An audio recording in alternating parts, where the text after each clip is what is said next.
जय गुरु जी संगत जी। वीडियो को लाइक कीजिए, चैनल को सब्सक्राइब कीजिए और बेल आइकन को प्रेस कीजिए ताकि आपको लेटेस्ट वीडियो की जानकारी अच्छे से मिल सके। जय गुरु जी संगत जी। गुरु जी का अनंतम अनंतम शुक्राना। गुरु जी के चरण कमलों में कोटि कोटि प्रणाम और गुरु जी की प्यारी प्यारी संगत को जय गुरु जी। संगत जी, आज के सत्संग भी बहुत ही प्यारे, बहुत ही खास हैं। गुरु जी की प्यारी संगत के सत्संग हैं और संगत जी, ये सत्संग सुनकर आपको बहुत अच्छा लगेगा। गुरुजी ने बहुत ब्लेस किया है, इसलिए संगत जी सत्संग अंत तक सुने, पूरा सुने और पूरी भक्ति भाव के साथ सुने और गुरुजी की ब्लेसिंग्स प्राप्त करें। और अगर आप भी अपना सत्संग शेयर करना चाहते हैं तो सुंदर लिखावट में हिंदी में ईमेल आईडी और व्हाट्सएप पर शेयर कर सकते हैं। और अगर आप चाहें तो ईमेल आईडी और व्हाट्सएप पर टाइप भी कर सकते हैं। और अगर आप कंफर्टेबल हों तो आप हमें रिकॉर्ड करके भी भेज सकते हैं। संगत जी, हमारी ईमेल आईडी और व्हाट्सएप नंबर डिस्क्रिप्शन बॉक्स में दिया हुआ है। तो चलिए संगत जी, सत्संग शुरू करते हैं। संगत जी, आज हम जिनका सत्संग सुनने जा रहे हैं, दिल्ली से गुरु जी की प्यारी संगत का सत्संग है, जो अपना नाम गुप्त रखना चाहती हैं। जय गुरु जी। सारी संगत को जय गुरु जी। मैं गुरु जी का शुक्राना सत्संग गुरु जी के मंत्र जाप से शुरू करती हूँ। ओम नमः शिवाय, शिव जी सदा सहाय। ओम नमः शिवाय, गुरु जी सदा सहाय। ये मेरा शुक्राना सत्संग बड़े मंदिर जाने का है। वैसे तो मैंने एक शुक्राना सत्संग लिख के शेयर किया था, जिसमें मैंने बताया था कि मुझे गुरु जी के आशीर्वाद से बड़े मंदिर जाने का सौभाग्य प्राप्त हुआ था। ये मैं रिकॉर्ड करके शेयर कर रही हूँ। उसमें उस दौरान इतने सारे सत्संग हो गए थे कि मैं बता नहीं पाई कि मेरे साथ क्या क्या हुआ जब मैं बड़े मंदिर जा रही थी। तो मैं चाहती थी कि काफ़ी टाइम से वैसे गुरुजी के मैसेज आ रहे थे कि बड़े मंदिर आ जा, लेकिन मेरे हस्बैंड जो है वो मान नहीं रहे थे। तो मैंने सोचा था कि मैं नवरात्रों में बड़े मंदिर आऊँ, तो मेरे हस्बैंड भी मान गए थे। और हमारा ये होता है कि हम शनिवार को ही आ सकते हैं, क्योंकि अगले दिन फिर छुट्टी भी होती है, बच्चों को भी स्कूल नहीं जाना होता है। तो नवरात्रों के टाइम सिर्फ एक ही सैटरडे पड़ रहा था और एक लास्ट सैटरडे था। उस दिन तो नवमी थी, तो उस दिन भी हम नहीं जा पाते। लेकिन गुरुजी की तो महिमा का क्या ही गुणगान करें। उन्होंने मुझे जो पहला शनिवार पड़ रहा था उस दिन बड़े मंदिर बुलाया, और जबकि मेरे हस्बैंड को कहीं और जाना था, उनका वहाँ जाना कैंसिल हो गया और उन्होंने मुझे बड़े मंदिर बुलाया। उसके लिए गुरुजी का अनंतम अनंतम शुक्राना। फिर मैंने गुरुजी से अरदास करी थी कि जब मैं बड़े मंदिर आऊँ मुझे आपका स्वरूप मिले। तो जब हम बड़े मंदिर जा रहे थे तब तो मुझे रास्ते भर बहुत गुरुजी की गाड़ियों में इतनी ब्लेसिंग मिली, इतनी, लेकिन मुझे 111 बहुत दिख रहा था, और इतना दिख रहा था कि मुझे समझ नहीं आ रहा था कि 111 इतना क्यों दिख रहा है। तो बाद में मुझे एक सत्संग में भी सुनने में मिला, और एक यूनिवर्स का जो मैसेज आता है उसमें मुझे पता चला कि 111 का दिखना मतलब माता रानी का आप पे आशीर्वाद है। तो उसके लिए भी माता रानी का बहुत बहुत शुक्राना। और जब बड़े मंदिर हम पहुंचने ही वाले थे, तो मैंने अब गुरुजी को अरदास करी कि गुरुजी अब तो मुझे 777 के दर्शन करा दो, क्योंकि रास्ते पर मुझे 777 नहीं दिखा था। तो गुरुजी ने मुझे जस्ट बड़े मंदिर पहुंचने से पहले ही 2 बार 777 दिखाया। तो उसके लिए भी गुरुजी का अनंतम अनंतम शुक्राना। फिर मैं एक गाय के लिए रोटी लेके गई थी, तो जल्दी जाने के चक्कर में हमने कहीं गाड़ी रोकी नहीं, ना ही हमें कहीं गाय मिली। तो जैसे ही मैं बड़े मंदिर हम पहुँचे और हमने वहाँ पे गाड़ी पार्क करी, तो सबसे पहले गौ माता मेरे पास आ गई और मैंने उनको रोटी खिलाई अपने हाथ से।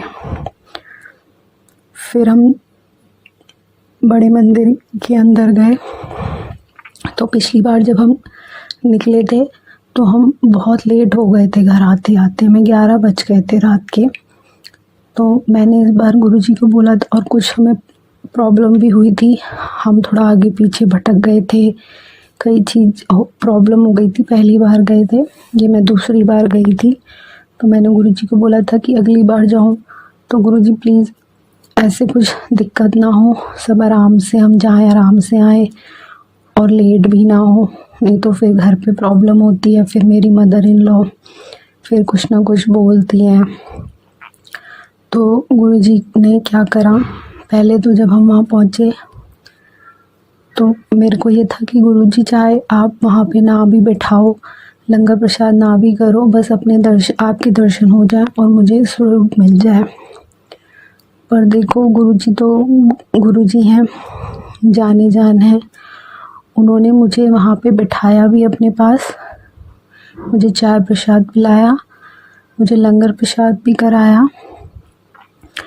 और मुझे गुरुजी का स्वरूप भी मिला, बड़ा वाला। मैं तो सोच रही थी कि मुझे पॉकेट स्वरूप ही मिल जाए, लेकिन गुरुजी ने मुझे अपना बड़ा स्वरूप दिया। उसके लिए भी अनंतम अनंतम शुक्राना गुरुजी।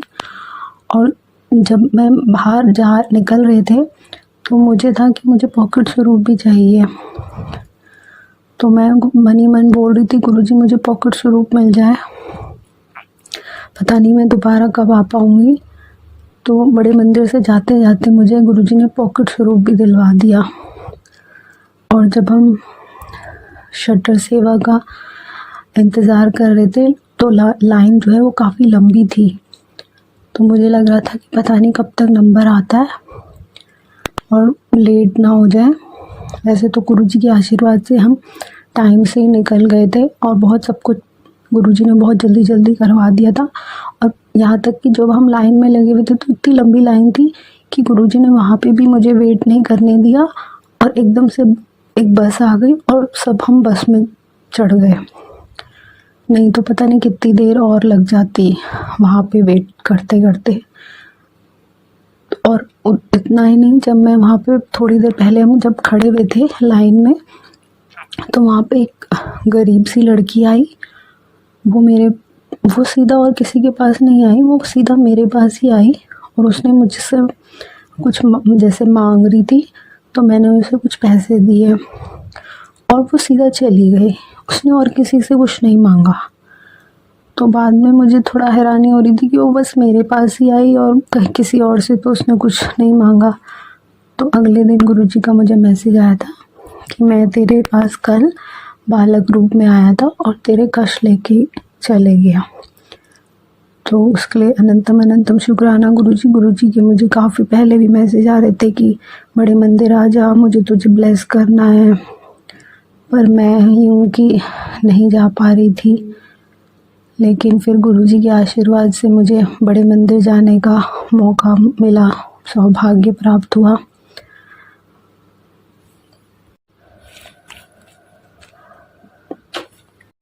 यही मेरा एक छोटा सा शुक्राना सत्संग है। प्लीज़ आंटी जी से शेयर कर दीजिएगा। गुरुजी आप मुझे जल्दी दोबारा बड़े मंदिर बुलाइएगा। अगर सत्संग शेयर करते समय मुझसे कोई गलती हो गई हो तो मुझे क्षमा कीजिएगा, क्षमा कीजिएगा संगत जी। मैं अपने अगले सत्संग की तैयारी करती हूँ। तब तक के लिए मैं अपनी वाणी को यहीं विराम देती हूँ गुरुजी के मंत्र जाप से। ओम नमः शिवाय, शिव जी सदा सहाय। ओम नमः शिवाय, गुरु जी सदा सहाय। जय गुरु जी। जय गुरु जी। संगत जी, आज का दूसरा सत्संग हम राजेश अंकल का सुनेंगे, जिन्होंने अपना सत्संग हमें रिकॉर्ड करके भेजा है। तो चलिए संगत जी, सुनते हैं अंकल जी का प्यारा सत्संग। जय गुरु जी, शुक्राना गुरु जी। संगत जी, यह मेरा दूसरा सत्संग है। मैं राजेश गुरु जी की प्रेरणा से यह सत्संग प्रस्तुत कर रहा हूँ। सर्वप्रथम गुरु जी के मूल मंत्र का उच्चारण करेंगे। ओम नमः शिवाय, शिव जी सदा सहाय। ओम नमः शिवाय, गुरु जी सदा सहाय। ओम नमः शिवाय, शिव जी सदा सहाय। ओम नमः शिवाय, गुरु जी सदा सहाय। संगत जी, गुरु जी की अपार कृपा है हमारे परिवारों पर। वो हर प्रकार के हमारे सुख और दुख का ध्यान रखते हैं और कष्टों व संकटों से हमारी निरंतर रक्षा करते हैं। गत दिनों मेरे बड़े बेटे को कुछ मेडिकल इशू फेस करना पड़ा, जिसमें उसकी इंटेस्टाइन में अल्सर डायग्नोज हुआ। पिछले कुछ वर्षों से बेटा लगातार अपनी इस समस्या से ग्रसित था, जिसके जिसके कारण उसका स्वास्थ्य काफ़ी प्रभावित हुआ। जब डॉक्टर के यहाँ मेरी पत्नी व बेटा टेस्ट कराने गए तो मन में अनेकों उलझनें और चिंताएं थीं। चूँकि रिपोर्ट में क्या निकल के आएगा और विशेष रूप से बायोप्सी का क्या परिणाम होगा, ये चिंता के विषय थे। बेटे ने वास्तव में टेस्ट कराने से पहले जब अपना एचबी टेस्ट कराया तो उसमें पिछले कुछ दिनों में ही बड़ा डिक्लाइन देखने को मिला। एचबी की पर्याप्त मात्रा उसके एम्प्लॉयमेंट की एक बड़ी कंडीशन है। इस कारण बेटा अत्यंत चिंतित और अलगाव की स्थिति में चला गया कि ये रोग तो ठीक ही नहीं होगा आदि। मेरी पत्नी व मैं भी उसकी हालत जानकर कुछ चिंतित थे, परंतु बच्चे को और हमने स्वयं को यही हौसला दिया कि गुरुजी हैं तो किस बात की चिंता है। उसी दौरान मैंने कुछ मोटिवेशनल बुक्स को रेफ़र कर बेटे को अपनी मेंटल कंडीशन को लगातार पॉजिटिव रखने के लिए प्रेरित किया और साथ-साथ गुरुजी के चंडीगढ़ स्थित मंदिर में बेटे और पत्नी ने समय-समय पर जाना और प्रार्थनाएँ लगानी शुरू की। गुरुजी की प्रेरणा से बेटे ने नज़दीक स्थित गुरुद्वारे में भी नियमित जाना शुरू कर दिया। इस दौरान जब बेटे का डिटेल टेस्ट कराया गया तो उसमें इंटेस्टाइन में स्वेलिंग और फर्स्ट स्टेज अल्सर डायग्नोज हुआ, लेकिन बायोप्सी रिपोर्ट पूर्णतया नेगेटिव आई। ये एक बड़ा मेंटल रिलीफ था, चूँकि बेटा गुरुजी के निरंतर संरक्षण में था। जहाँ से मेडिकल टेस्ट कराया गया वहीं पर एक अव्वल कंसल्टिंग डॉक्टर मिल गए जो ट्राई सिटी के बहुत ही इस फील्ड के, इस स्पेशलाइजेशन के कॉम्पिटेंट डॉक्टर हैं। डॉक्टर ने रिपोर्ट देखकर एडवाइस किया कि बेटे का ट्रीटमेंट चलेगा, परंतु कोई घबराने वाली बात नहीं है। तुरंत ही बेटे का इलाज शुरू हो गया और हफ्ते दर हफ्ते पिछले 2-3 हफ्ते में उसके स्वास्थ्य में निरंतर सुधार हो रहा है। सबसे बड़ी बात, उस डॉक्टर से मिलने के बाद बेटे का दृष्टिकोण और माइंडसेट में लगातार बदलाव आया। साथ-साथ बच्चे ने सबकॉन्शियस माइंड को कैसे अपनी सिचुएशन को हैंडल करने के लिए यूज़ किया जाए, उस पर भी बुक्स के माध्यम से सिंसियरली काम करना शुरू कर दिया। ये सब सकारात्मक घटनाएँ सिर्फ़ और सिर्फ़ गुरुजी के सानिध्य एवं आशीर्वाद से संभव हुई हैं। अब बेटे की कंडीशन में लगातार विज़िबल इम्प्रूवमेंट है और वो शीघ्र ही अपने जॉब असाइनमेंट को जॉइन कर पाएगा। गुरुजी से सदैव प्रार्थना है कि बेटे को पूर्ण चंगाई बख्शें, जिससे हमेशा वह हृष्ट-पुष्ट बना रहे और अपने करियर और जीवन में खूब तरक्की करे। गुरुजी, इस सत्संग से हम सभी को एक प्रेरणा ये मिलती है कि जब भी हमें कोई कष्ट, संकट, किसी भी प्रकार का हमारे सामने परिस्थिति पैदा हो, हमें अपने हौसले को नहीं छोड़ना है और निरंतर गुरुजी पर विश्वास रखते हुए, उस परमपिता पे विश्वास रखते हुए, उसके सानिध्य में बने रहने का हमें अपना प्रयास करना है, क्योंकि वो ही एक रास्ता देने वाला है, परमपिता परमेश्वर, और वो ही आपके बड़े-बड़े कष्टों और संकटों को जो है आपको उनसे जो है निजात दिला सकता है। इन शब्दों के साथ मैं अपनी वाणी को यहीं विराम देता हूँ। सत्संग जी और गुरु जी का बहुत-बहुत धन्यवाद करता हूँ उनकी दया दृष्टि के लिए, और आप सबका भी सहृदय धन्यवाद देता हूँ ये सत्संग सुनने के लिए। जय गुरु जी, शुक्राना गुरु जी, अनंतम अनंतम शुक्राना गुरु जी। धन्यवाद।